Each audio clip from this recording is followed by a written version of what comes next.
everyone, welcome you all to Force Defense Academy. Today I'll be discussing about one nation one election. आपने कई बार सुना होगा कि one nation one election की हम कई बार बात करते हैं, हमारे पार्लियामेंट में बात होती है, हम लाने की बात कर रहे हैं कि वन नेशन वन इलेक्शन आ जाना चाहिए। तो क्या पहली बार है कि वन नेशन वन इलेक्शन हमारे देश में हम लाने की बात कर रहे हैं, फिर पहले भी ऐसा कुछ हुआ है? तो इस वीडियो में हम देखेंगे कि कब हमारे देश में वन नेशन वन इलेक्शन था, मतलब साइमल्टेनियस इलेक्शन होते थे और क्यों बंद हो गए, क्या रीज़न रहा उसका, और अब वापस से क्यों लाने की बात कर रहे हैं, उससे क्या क्या फ़ायदे होंगे और उसके क्या क्या डिसएडवांटेज है। यही सारी चीज़ों के बारे में हम देखेंगे इस वीडियो में। देखिए, ये जो वन नेशन वन इलेक्शन का कॉन्सेप्ट है, इसका पहले तो मतलब बता देते हैं। इसका मतलब है कि हमें क्या करवाना है, साइमल्टेनियस इलेक्शन। साइमल्टेनियस इलेक्शन किसका? लोकसभा और स्टेट असेंबलीज, मतलब लोकसभा जो हमारी सेंट्रल लेवल पे रहती है और स्टेट असेंबलीज जो कि स्टेट लेवल पे रहती है। तो इन दोनों का इलेक्शन एक साथ करवाना, मतलब एक ही टाइम पे। मतलब ऐसा नहीं होगा कि जैसे हमने बोल दिया कि एक साथ करवाना, इसका मतलब कि एक ही दिन में पूरे देश में इलेक्शन हो जाएगा, ऐसा नहीं। डिफरेंट फेजेस में होगा, लेकिन जब लोकसभा का होगा उसी टाइम पे स्टेट का भी हो जाएगा। जैसे राजस्थान में अलग हो रहा है, एमपी में अलग हो रहा है, गुजरात में अलग हो रहा है, सब मतलब पूरे देश में कहीं ना कहीं कभी ना कभी इलेक्शन चलते ही रहते हैं। तो हम सोच रहे हैं कि क्या करें, एक साथ, मतलब सारे स्टेट में भी उसी टाइम पे इलेक्शन हो, वहाँ के सीएम भी उसी टाइम पे बने और हमारे सेंट्रल लेवल पे पीएम भी उसी टाइम पे बने, मतलब एक साथ इलेक्शन हो। इसको हम बोलते हैं साइमल्टेनियस इलेक्शन, मतलब लोकसभा का और स्टेट असेंबलीज का साइमल्टेनियस इलेक्शन करवाने की ही बात कर रहे हैं हम, उसी को कहते हैं हम वन नेशन वन इलेक्शन। तो ऐसा नहीं है कि ये नया कॉन्सेप्ट है, अभी अभी आया है। हमारे देश में पहले भी जब हमारा देश बना था, मतलब जब आज़ाद हुआ था 1952 के टाइम पे देख लीजिए, 57 के टाइम पे देख लीजिए, 62 के टाइम पे देख लीजिए, 67 के टाइम पे देख लीजिए, उस टाइम पे भी हमारे यहाँ साइमल्टेनियस इलेक्शन ही होते थे। लेकिन क्या हुआ एक बार कि देखिए, साइमल्टेनियस इलेक्शन तो होते थे, मतलब सेंट्रल लेवल पे भी और स्टेट लेवल पे भी। लेकिन एक बार अगर प्री मैच्योर हमारी जो लोकसभा है वो क्या हो गई, प्री मैच्योर डिसोल्यूट हो गई। उस वजह से देखो, एक बार क्या होगा कि सारे देश का एक साथ इलेक्शन तो हो गया, लेकिन अगर प्री मैच्योर डिसोल्यूशन हो जाता है तो उसकी वजह से जो साइकिल चल रही है एक साथ इलेक्शन की, वो क्या हो जाती है, डिसरप्ट हो जाती है। इसी वजह से उसके बाद से हमारे यहाँ क्या हो गया, वन नेशन वन इलेक्शन वाला जो कॉन्सेप्ट है वो खत्म हो गया। मतलब जो साइमल्टेनियस इलेक्शन का कॉन्सेप्ट था वो खत्म हो गया, फिर अपने अपने इलेक्शन अपने अकॉर्डिंग होने स्टार्ट हो गए। तो ये कॉन्सेप्ट मतलब रामनाथ जी की प्रेजेंस में, मतलब रामनाथ जी की लीडरशिप में हमारे यहाँ कमेटी बनी और उन्होंने सजेस्ट किया कि हमारे यहाँ क्या आना चाहिए, वापस से हमें वन नेशन वन इलेक्शन लाना चाहिए। तो ये जैसे अभी बताया आपको, 1970 के टाइम पे हमारे प्री मैच्योर डिसोल्यूशन हो जाता है, उसके बाद से जो साइकिल थी साइमल्टेनियस इलेक्शन की इंडिया में डिसरप्ट हो जाती है। अगर हम एडवांटेजेस की बात करें, क्या क्या बेनिफिट्स है वन नेशन वन इलेक्शन के, देखिए अगर ये आ जाता है तो हमारे देश में क्या क्या फ़ायदे होंगे। पहला तो जो इलेक्टोरल कॉस्ट है, देखिए अभी जैसे हमारे देश में, मतलब अभी अगर सेंट्रल लेवल पे इलेक्शन होगा, लोकसभा का इलेक्शन होगा, तो उस टाइम पे वापस सारी जगह पे, मतलब सारे स्टेट्स में सब जगह पे क्या होगा, इलेक्ट्रॉनिक जो ईवीएम्स लगाई जाएगी, वीवीपैट्स लगाए जाएंगे, इतनी सारी सिक्योरिटी रहेगी वहाँ पे, जो मॉनिटरिंग करते हैं, इतने सारे फेज में इलेक्शन करवाते हैं, वो स्कूल को लिया जाएगा, मतलब कई सारा पैसा लग जाता है उसको कंडक्ट करवाने में। उसके बाद फिर किसी स्टेट में हुआ वहाँ पे पैसा लगेगा, फिर किसी स्टेट में हुआ वहाँ पे पैसा लगेगा, फिर किसी स्टेट में हुआ, मतलब अलग अलग टाइम पे क्या होगा, बार बार हमारे देश का पैसा लगता है। और भले ही स्टेट में हो बट पैसा तो हमारे देश का ही जा रहा है कहीं ना कहीं। तो उससे क्या होता है कि इलेक्टोरल कॉस्ट काफ़ी हाई हो जाती है। लेकिन अगर हम एक ही साथ करेंगे तो यहाँ लोकसभा का भी हो रहा है इस स्टेट में, उसी टाइम पे स्टेट का भी हो जाएगा, तो जो 2 बार कॉस्ट लग रही थी वो खत्म होकर एक ही बार हो जाएगी। तो उससे हम अराउंड मतलब 7500 to 12,000 करोड़ रुपीस बचा सकते हैं। और ये जो अगर पैसा बचेगा तो उसको हम दूसरी जगह इन्वेस्ट कर सकते हैं, जैसे कि हेल्थ में हो गया, इंफ्रास्ट्रक्चर में हो गया, एजुकेशन में हो गया, कई जगह हम क्या कर सकते हैं, इसे इन्वेस्ट कर सकते हैं। तो इलेक्टोरल कॉस्ट क्या होगी, बचेगी। उसके बाद इंक्रीज वोटर पार्टिसिपेशन। देखिए क्या होता है कि मतलब जो वोटर्स रहते हैं, अब ऐसा है नहीं कि जो जिस जगह के रेसिडेंट है उसी जगह पे रहते हैं। कई बार लोग काम करने के लिए बाहर रहते हैं, कई बार एजुकेशन के लिए बाहर रहते हैं, किसी भी पर्पज से बाहर रहते हैं। जब वोटिंग होती है तो वहाँ से वापस अपनी जगह अपने डेस्टिनेशन पे आते हैं वोट देने के लिए। तो देखिए, एक बार इलेक्शन होगा फिर वोट देने आएंगे, फिर इलेक्शन होगा फिर वोट देने आएंगे, मतलब उनको लगता है कि बार बार वोट देने जाओ या रहने दो। मतलब वो क्या करते हैं, इसको इग्नोर कर देते, नहीं देना प्रीफर करते। लेकिन सिर्फ अगर एक ही बार वोटिंग होगी, कंसिडर कि सिर्फ एक ही बार वोटिंग हो रही है कि चलो साल में एक बार तो हमें वोट देना है, दे देते हैं, हमारे ही मतलब गवर्नमेंट बनेगी, तो उससे क्या होगा, वोटर का जो पार्टिसिपेशन है वो इंक्रीज होगा और ऑल ओवर इंडिया होगा। तो उस टाइम पे मतलब हो सकता है उस टाइम पे हॉलीडे रख दे सबके लिए कि चलो ठीक है आज मतलब क्या है, छुट्टी है, सब वोट देंगे। तो उससे किसी का काम भी नहीं डिस्टर्ब होगा, किसी को कोई प्रॉब्लम भी नहीं होगी, वोटर का पार्टिसिपेशन क्या होगा, बढ़ेगा। अभी क्या होता है, लोग टाल देते हैं, अरे यार बार बार तो वोट आ जाते हैं, कौन देने जाए, इतना दूर जाना पड़ेगा, ऐसे करके टल जाता है। तो उससे अगर वोटर का जो टर्नआउट रहेगा वो ज़्यादा होगा। उसके बाद curtailment of electoral mall practices. देखिए कई सारी माल प्रैक्टिसेस होती है इलेक्शन के टाइम पे, जैसे वोट खरीदना, उसके बाद मिसयूज़ करना वहाँ के रिसोर्सेज मतलब जैसे कि पैसे का मिसयूज़ करना, कि जो भी उनको मिला है उसका मिसयूज़ करना। ब्लैक मनी मार्केट में आ जाती है। कई लोगों को मतलब मनी पावर, जैसे कई बार लोगों को लिकर सेल करके वोट खरीदे जाते हैं, कई बार पैसे दे के वोट खरीदे जाते हैं। तो ये जो माल प्रैक्टिसेस होती है, ये जितनी बार इलेक्शन होते हैं इतनी बार होती है। अगर एक ही बार इलेक्शन होंगे तो उस टाइम पे होगी और उस टाइम पे मॉनिटरिंग ज़्यादा अच्छे से करी जा सकती है, तो कम से कम की करेंगे। मतलब अगर बार बार होता है ना, तो इतनी सिक्योरिटी रखना, इतना ज़्यादा मॉनिटरिंग करना पॉसिबल नहीं हो पाता है। लेकिन एक ही बार इलेक्शन रहेगा तो सिक्योरिटी ज़्यादा रहेगी, इन चीज़ों पर अच्छे से ध्यान रखा जा सकता है। तो उससे क्या होगी, जो माल प्रैक्टिसेस है ये कम हो जाएगी। Reduced disruptions. देखिए जब भी इलेक्शन होता है कई सारी चीज़ों में डिस्टर्ब होता है। जैसे एक तो जहाँ पे इलेक्शन होगा जनरली वो कहाँ होता है, गवर्नमेंट स्कूल्स में करवाया जाता है, गवर्नमेंट कॉलेजेस में करवाया जाता है। तो वहाँ के बच्चों की पढ़ाई डिस्टर्ब होती है, वहाँ के जो लोग हैं टीचर्स वगैरह वहाँ पे ड्यूटी करते हैं।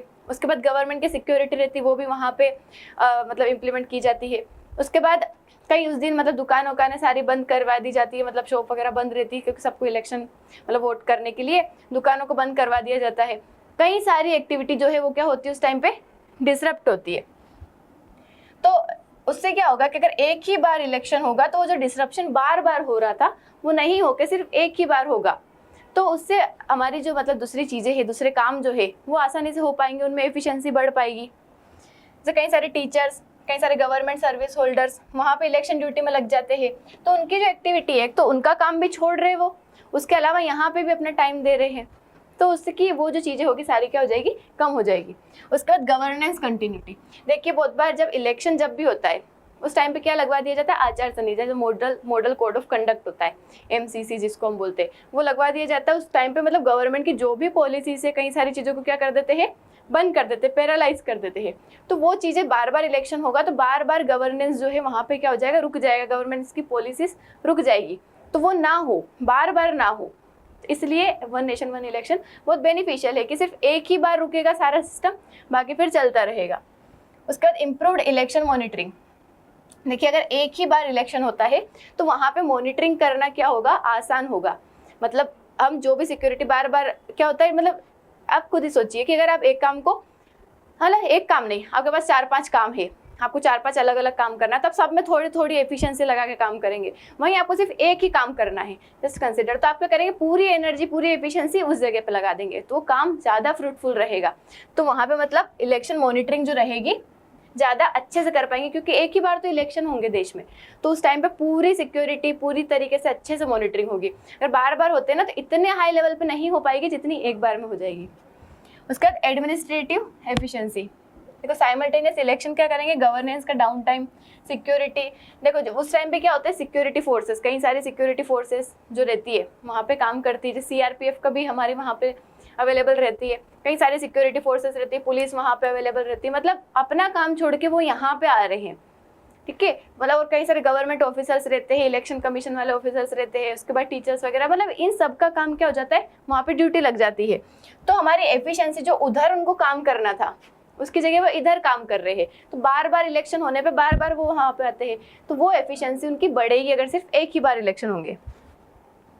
उसका reduced use of black money. देखिए जब भी इलेक्शन होते हैं अक्सर ब्लैक मनी मार्केट में आती है, क्योंकि लोगों के पास जो ब्लैक मनी रहती है वो दे के लोग वोट खरीदने की कोशिश करते हैं, माल प्रैक्टिसेस करते हैं कई सारी। तो जो ब्लैक मनी मार्केट में क्या करती है, घूमती रहती है, तो वो बार बार इलेक्शन होंगे ना तो इतनी ज़्यादा ब्लैक मनी हमारे मार्केट में आएगी और इतना ही हमारे देश का नुकसान है। तो वो जो ब्लैक मनी इतनी ज़्यादा मार्केट में ना आए, इसलिए एक बार इलेक्शन होंगे तो वो भी क्या हो जाएगी, कम हो जाएगी। उसके बाद minimizing disruptions to economic activity. देखो जब भी मतलब इलेक्शन होते हैं तो कई सारे बैन कर दिया जाता है, बिजनेस एक्टिविटीज़ पे, ट्रांसपोर्ट पे रेस्ट्रिक्शन कर दिया जाता है, लिकर सेल को बंद कर दिया जाता है, लेबर का डाइवर्जन हो जाता है। ये सारी इकोनॉमिक एक्टिविटी बार बार होती है बंद, तो इससे अच्छा है कि एक ही बार हो सारा काम, तो ये भी इन लोगों को भी क्या मिल जाएंगे, ये सब फ्री रहेंगे, अपना काम करते रहेंगे।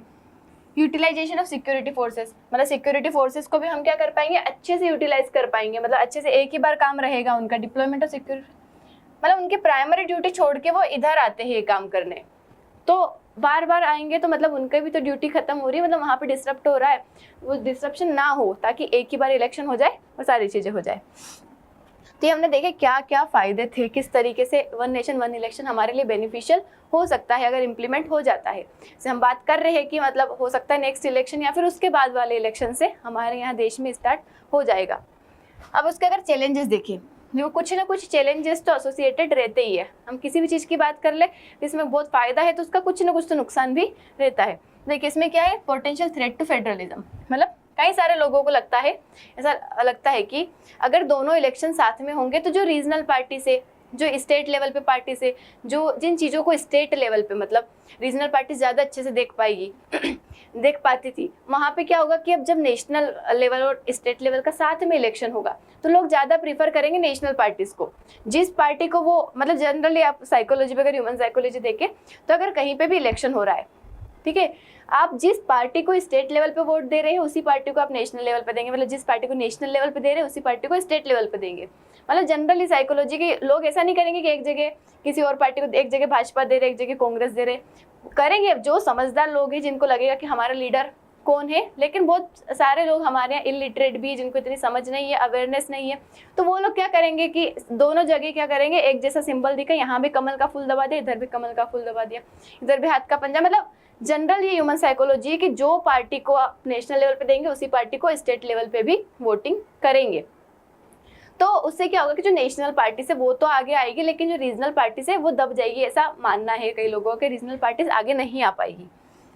तो ये एक उसका क्रिटिसिज्म है। उसके अलावा अगर हम देखें लॉजिस्टिकल चैलेंज, देखिए अगर हम वन नेशन वन इलेक्शन की बात करते हैं तो ये लॉन्ग टाइम के लिए तो काफ़ी बेनिफिशियल है, लेकिन अगर हम शॉर्ट टाइम देखें कि अचानक से जब हम पहली बार जब भी होगा हमारे देश में इलेक्शन, उस टाइम पे हमारे यहाँ की जो इलेक्ट्रॉनिक वोटिंग मशीन है, ये वीवीपैट जो होते हैं मशीन्स होती है, इस टाइम पे मतलब कितनी सारी रिक्वायरमेंट होगी एक साथ देश में, तो अचानक क्या होगा, बहुत ज़्यादा पैसा लगेगा, मतलब अचानक जो कॉस्ट होगी वो काफ़ी ज़्यादा लगेगी। मतलब organizing simultaneous elections would place immense stress on resources, capability of ECI, मतलब एक साथ क्या होगा, काफ़ी ज़्यादा वो करे, मतलब सारी सिक्योरिटी फोर्सेस को सब जगह इंप्लीमेंट करना, सारी मशीन्स को लगाना, इलेक्शन कमीशन की ड्यूटी सब जगह, मतलब इतना सारा एक साथ बर्डन क्या हो जाएगा, बढ़ जाएगा। फिर एक दो बार हो जाएगा फिर वो चीज़ें नॉर्मल हो जाएगी। तो इस तरीके से मतलब उस टाइम पे क्या होगा, लॉजिस्टिकल चैलेंज। उसका कॉन्स्टिट्यूशनल एंड लीगल कॉम्प्लेक्सिटीज अगर हम देखें तो इसको मतलब इम्प्लीमेंट करने के लिए वन नेशन वन इलेक्शन को कई सारे आर्टिकल्स है जिसमें हमें अमेंडमेंट करना पड़ेगा, जैसे 83, 85, 172, 356 जो कि गवर्न करते हैं हमारे यहाँ की जो टेन्योर है लेजिस्लेशन का, जो डिसोल्यूट होती है हमारी जो लेजिस्लेचर है, तो उन चीज़ों के बारे में बताते हैं। तो उन चीज़ों में कई सारों में क्या करना पड़ेगा, हमें चेंजेस लाने पड़ेंगे। इसका गवर्नेंस वैक्यूम, देखिए अगर कभी ऐसा होता है कि दोनों इलेक्शन हमने साथ में करवाए और उसके बाद क्या हो जाता है कि कोई सी भी या तो स्टेट लेवल पे या नेशनल लेवल पे कोई प्री मैच्योर डिसोल्यूट हो जाता है, मतलब वहाँ की सरकार अगर गिर जाती है, सरकार हट जाती है, तो उस टाइम पे क्या होगा, वहाँ पे वैक्यूम आ जाएगा, क्योंकि हम इलेक्शन तो वापस 5 साल बाद ही करवाएंगे। तो जैसे अगर मान लो 2 साल में ही गवर्नमेंट हट जाती है किसी कारणवश, तो क्या होगा, फिर 3 साल वहाँ पे अगर स्टेट में खत्म हो जाए तो हो सकता है वहाँ पे फिर प्रेसिडेंट रूल हो जाए, मतलब जब काफ़ी टाइम तक कौन रूल करेगा वहाँ पे, सेंटर रूल करेगी। और अगर सेंटर में ही हट जाए गवर्नमेंट तो फिर क्या करेंगे वहाँ पे, मतलब क्या प्री मैच्योर अगर डिसोल्यूट हो जाती है तो फिर मतलब क्या करेंगे, या तो 3 साल के लिए बनाएंगे नेक्स्ट गवर्नमेंट को या फिर 5 साल के लिए बनाएंगे, मतलब फिर से वो जो साइकिल अभी तक चल रही थी वो क्या हो जाएगी, डिसरप्ट हो जाएगी। तो इसका एक डर है, मतलब गवर्नेंस का वैक्यूम हो जाएगा, सिटीजन्स को वहाँ पे क्या एडिकेट रिप्रेजेंटेशन नहीं मिलेगा वहाँ की डिसीजन मेकिंग में।